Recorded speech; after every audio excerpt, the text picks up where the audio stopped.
Hello student, स्वागत है आपका आपके अपने यूट्यूब चैनल बीजी टीचर में। स्टूडेंट्स, आज के वीडियो में हम सीखने वाले हैं दो बिंदुओं को मिलाने पर जो रेखाखंड बनता है उसको समत्रिभाजित यानी तीन भागों में बांटने वाले बिंदुओं के निर्देशांक किस तरीके से ज्ञात किए जाते हैं या निकाले जाते हैं। तो वीडियो को ध्यान से देखिए, सीखने का प्रयास कीजिए। बहुत इंटरेस्टिंग प्रश्न है और परीक्षा की दृष्टि से तो हर प्रश्न ही बहुत इम्पोर्टेंट होता है, लेकिन आप लोगों को ज़रूरी है गणित सीखना है तो हर प्रश्न को सीखना आप हर करना आप लोगों को आना चाहिए। तो शुरू करते हैं आज का वीडियो पसंद आए तो लाइक कर दीजिए, दोस्तों के साथ शेयर तो आप लोग कर ही देंगे, और अगर आप लोग चैनल पर नए हैं तो चैनल को सब्सक्राइब कर देना, साथ में बेल आइकन को प्रेस कर देना ताकि इस तरीके के वीडियो आप लोगों तक पहुंच पाए। तो शुरू करें, तो शुरू करते हैं। देखिए यहाँ पर कक्षा 10 गणित से संबंधित प्रश्नावली 7.1 है, ज्यामितीय निर्देशांक।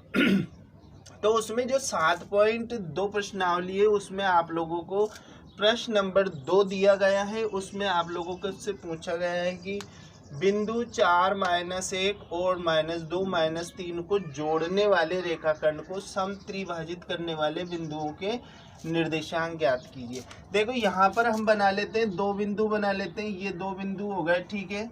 ये ए बिंदु और ये बी बिंदु, ठीक है। यहाँ पर आप लोगों को जो ए बिंदु है उसके निर्देशांक तो आ जाएंगे 4 और -1, ठीक है। और बी बिंदु के निर्देशांक आ जाएंगे -2 और -3, ठीक है। इस तरीके से आ जाएंगे। अब आप लोगों को क्या करना है, इस जो रेखाखंड बनना है इसको समत्रिभाजित करना है। तो इसका मतलब समत्रिभाजित का मतलब हो गया 3 बराबर टुकड़ों में इसको बांटना है। तो पहला टुकड़ा अपन ये ले लेते हैं, ठीक है, और दूसरा टुकड़ा अपन ये ले लेते हैं, ठीक है। इसको नाम दे देते हैं अपन, आप अपने हिसाब से नाम दे दो। इसको नाम दे दो P, नाम दे दो, और इसको नाम दे दो Q। देखो जब कोई रेखाखंड को कोई बिंदु किसी अनुपात में काटता है तो उसके लिए सूत्र लगता है आंतरिक विभाजन का। कौन सा? आंतरिक विभाजन का सूत्र लगता है।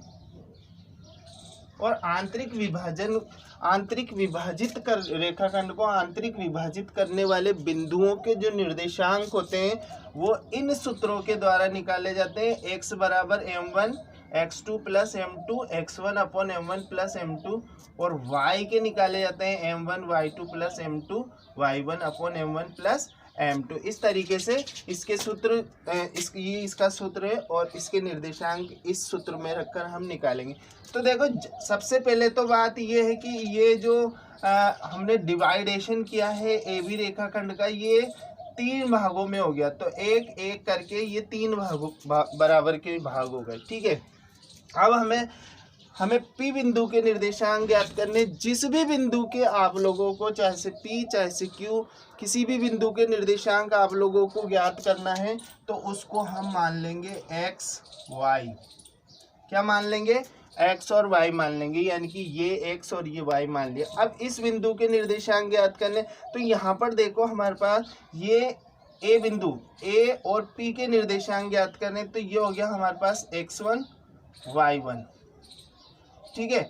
और जो ये है इसको कहेंगे हम x और y, ठीक है।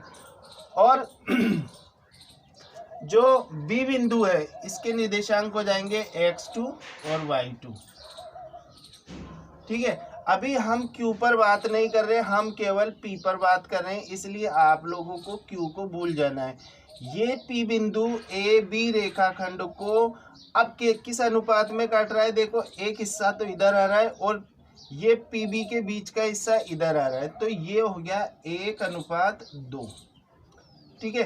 तो यहाँ पर ये हो जाएगा m1 हमारे लिए और ये हो जाएगा m2, ठीक है। अब समझ में आ गया होगा। ये P बिंदु ने A और B रेखाखंड को m1 और ये m2, ठीक है। अब m2 में कितने हिस्से आ रहे हैं? 1 + 2, यानी 2 हिस्से आ रहे हैं। तो m2 हम 2 लेंगे और m1 हम 1 लेंगे। तो अब सिंपली आप लोगों को क्या करना है, x और y का मान निकालना है। तो x = क्या हो जाएगा, यहाँ लिख दें आप लोग, P बिंदु के निर्देशांक P बिंदु के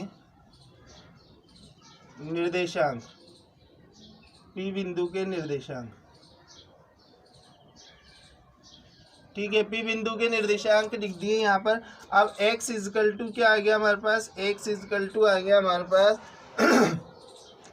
m1 x2, m1 क्या है 1 इंटू x2 क्या है -2 प्लस m2 कितना है 2 है इंटू x1 कितना है 4 है, ठीक है, अपॉन m1 प्लस m2 यानी 1 प्लस 2। इस चीज़ का आप लोगों को ध्यान रखना है। अब यहाँ पर हम इसको हल करें तो ये कितना हो गया -2, 2 एकम 2 प्लस के 4 दूनी 8 बटावा 2 एकम 2 और 1 3। अब यहाँ कितना बचा, 8 में से 2 गए तो 6 बचे, 6 में 3 का भाग दिया तो हमारे पास आ गया 2, ठीक है। 6 में 3 का भाग देंगे तो 2 आ जाएगा। इसी प्रकार y के निर्देशांक निकालेंगे। y के निर्देशांक निकालने के लिए तो 1 है ना, ये प्लस और ये 2। अब 1 के साथ y के साथ क्या आएगा, ये m1 ये m2, ठीक है। m1 के साथ आएगा y2 कितना है -3 और ये कितना है m2 के साथ कितना आएगा y1 आएगा, ठीक है। y1 कितना है -1 अपॉन m1 प्लस m2।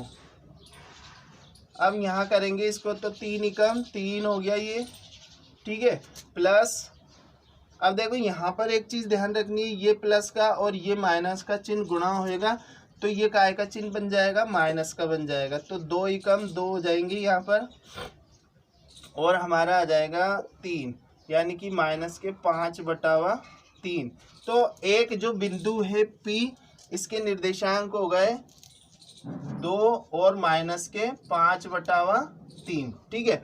अब P बिंदु के तो निकाल लिए, अब हमें P बिंदु को भूल जाना है और हमें निकालने Q बिंदु के निर्देशांक। तो यहाँ पर हम लिखेंगे Q बिंदु के निर्देशांक, Q बिंदु के निर्देशांक। अब जब हम Q बिंदु के निर्देशांक निकालेंगे तो यहाँ पर स्थितियाँ बदल जाएंगी।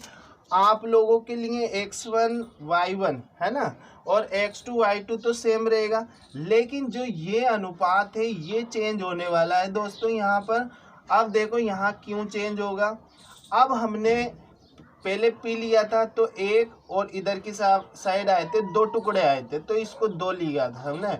अब हम Q ले रहे हैं तो Q को हम मान लेंगे x1 y1, ठीक है। Q को क्या मान लेंगे x और y, ठीक है। अब जब Q बिंदु ले रहे हैं हम तो यहाँ पर Q क्या कर रहा है, AQ के बीच में 2 पार्ट्स आ गए और QB के बीच में 1 पार्ट आ गया तो ये M1 हो जाएगा 2 और इधर आ जाएगा 1। आगे बात समझ में। तो इधर यहाँ से लेकर और यहाँ तक का जो हिस्सा तो 2 पार्ट्स का हो गया, यहाँ से यहाँ तक का हिस्सा 1 पार्ट का हो गया। तो Q बिंदु के निर्देशांक निकाल लेंगे तो x इजकल टू कितना आ जाएगा, x इजकल टू आ जाएगा। देखो अब यहाँ पर m1 बराबर तो 2 आ गया और प्लस m1 सूत्र के हिसाब से इस सूत्र में रख रहे हैं हम, m2 कितना है 1 है।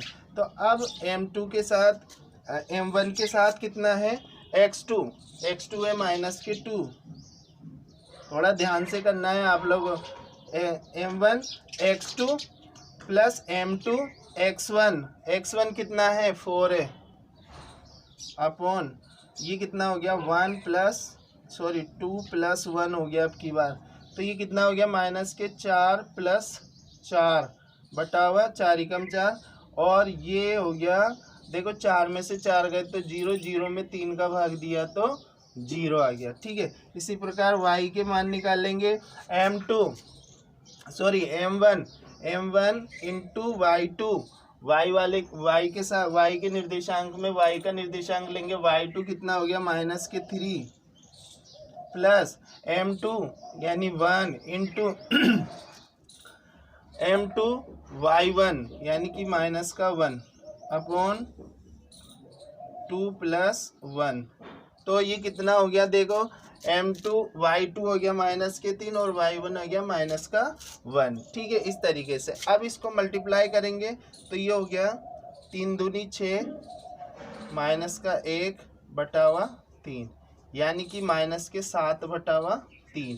तो अब यहाँ पर हमारे पास P बिंदु के जो निर्देशांक है वो तो आ गए 2 माइनस के 5/3, और जो Q बिंदु है उसके निर्देशांक आ गए 0, x का 0 और y का 7/3। तो इस तरीके से आप लोग रेखाखंड दो बिंदु से बनने वाले रेखाखंड को समत्रिभाजित करने वाले बिंदुओं के निर्देशांक ज्ञात कर सकते हैं। इस तरीके से बहुत ही इम्पोर्टेंट प्रश्न है और बहुत ही अच्छा प्रश्न है। आप लोगों को शायद अब समझ में आ गया होगा, तो अच्छे से तैयारी करिए इसका और प्रैक्टिस करिए। अगर एक बार में समझ में नहीं आता तो एक बार और वीडियो को दोबारा रिवाइज करके देख सकते हैं, कोई दिक्कत नहीं है, आप लोगों के समझ में ज़रूर आएगा। तो ये सूत्र आप लोगों को अच्छी तरीके से याद होना चाहिए, तभी आप लोग 7.2 के प्रश्न हल कर पाएंगे। ठीक है, ये आंतरिक विभाजन करने वाला सूत्र है और सिंपली आप लोगों को m1 m2 के साथ m1 के साथ x2 m2 के साथ x1 और m1 प्लस m2 जोड़ना है। ठीक है, m1 के साथ y2 और m2 के साथ y1 करना है और m1 प्लस m2 कॉमन रहेगा। तो आशा है आप लोगों को समझ में आ गया होगा। समझ में आ गया तो लाइक कर दीजिए, दोस्तों के साथ शेयर ज़रूर करना, और चैनल पर नए हो तो चैनल को सब्सक्राइब कर देना ताकि इस तरीके की वीडियो आप लोगों तक पहुंच पाए। बेल आइकन को प्रेस ज़रूर दबा देना, उसके बिना वीडियो आप लोगों तक नहीं पहुंचेंगे। मिलते हैं अगले वीडियो में, तब तक के लिए गुड बाय।